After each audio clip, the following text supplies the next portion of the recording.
again. All right. So you brought it up earlier. Stubborn. This is tough. Versus Sand King, a Lesh who I believe fought as an Atos buyer on that hero. Oh, so that's going to be tough as well. Like totally free farming at this point. Sit forward.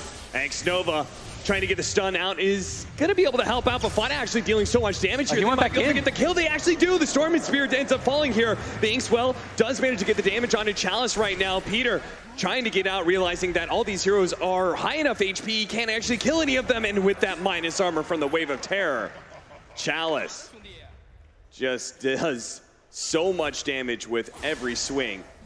Going to be able to zip in and protect FY as NiP are not going to be able to go for it. Instead, it's going to be Phantom Lancer taking a lot of damage. A Swashbuckle being used into that to be able to ensure the kill on the Phantom Lancer.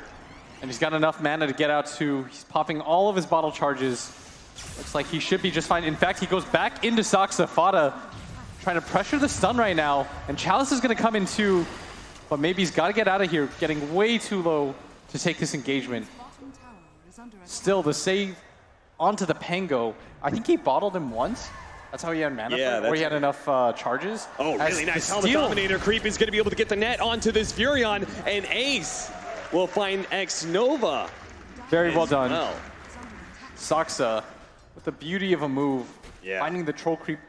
Not going to go for it here. Do have the Phantom onto X-Nova. Still only level 5. Fada.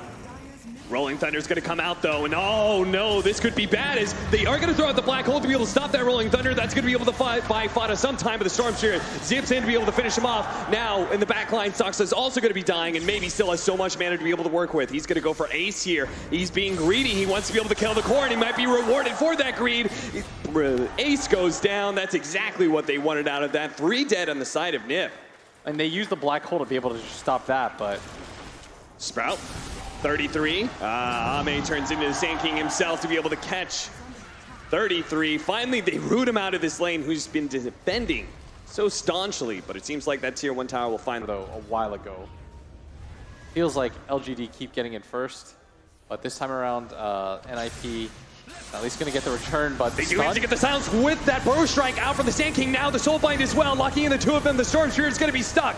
The silence managed to finish him off. 33 minutes. Juke at that Rolling Thunder. Can't dodge the, the roll-in from FY, nailing 2 of them. A 3-for-1 exchange. They killed the Storm Spirit, which was fantastic for NiP, but they lost so much. Against the Sand King. Just 33. Immediately TPs and blinks. Goes for the strike onto Chalice. With Inkswell, maybe he can still run him down here. So Silence gonna get an extra bit of burst of damage, but immediately going to the back line. Maybe wants to be able to deal with that silence of the Grimstroke, and now they can go for the other one. That's gonna be 33. He's out of the equation. Trying to chase down Ace as well, but they don't want to overly dive here, especially into the hands of Vada. Meanwhile, top lane. They find +1. Saksa dies as well.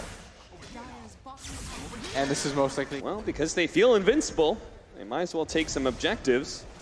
They could just go back for Roshan too. Morphling does it very quickly. Whoa, look at that. They actually got silenced here. He may not be able to take it out in time as the run Bezos. Burrow Strike, what happened? Maybe. Maybe not. Oh, okay. FY's going to be Rolling Thundered in and Rolling Thunder out. That was a head scratcher as... Dire's bottom tower is under attack. All right, well, we're just going to be chilling out here unless the 3-man smoke from LGD can find the opening. Win a team fight, take that Roshan. But Saksa currently does have a haste rune, so not really the best person to jump right now. Peter Pan Dam does manage to get his Inkswell off, but it doesn't explode in time to slow down this damage from Maybe. Now do you Rosh?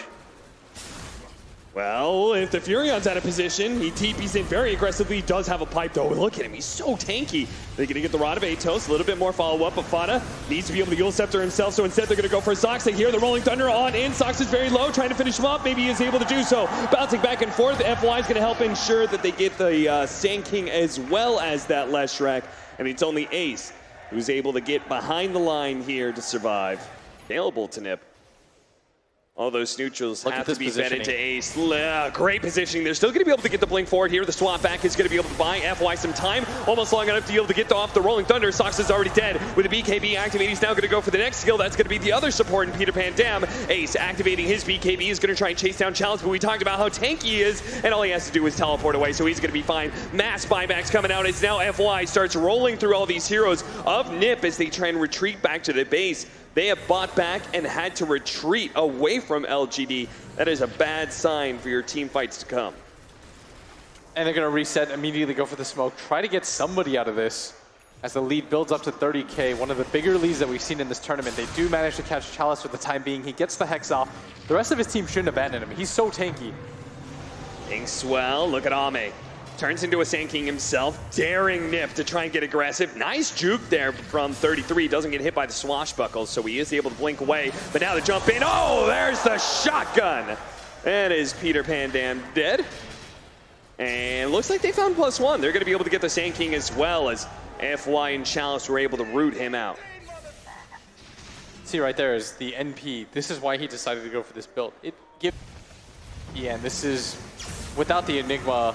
Jump over to the side, BKB activated by Fada, but maybe will turn in time. He will be able to pop his BKB of his own. Rolling Thunder on through. Beyond that, Phantom Lancer's going to be able to secure the lockdown long enough. It looks like Peter's going to struggle to get back to his base as well, so maybe just runs him over. That's going to be it here for game 2. NiP. I mean, you could see the writing on the wall for like 20 straight minutes. What a 42,000 net worth lead is what we're going to end this game on at 37 minutes. Yeah, they wanted to make absolute sure that they were going to win this game, and they did. Very clinical. And on the back of guessing the lanes correctly, and that's going to give you a ton of confidence, right? I mean, you look at the 2 different wins. NiP had a last pick of Meepo and, you know, almost lost that game still. Meanwhile, LGD, they're just like, we're just going to play a normal game for the most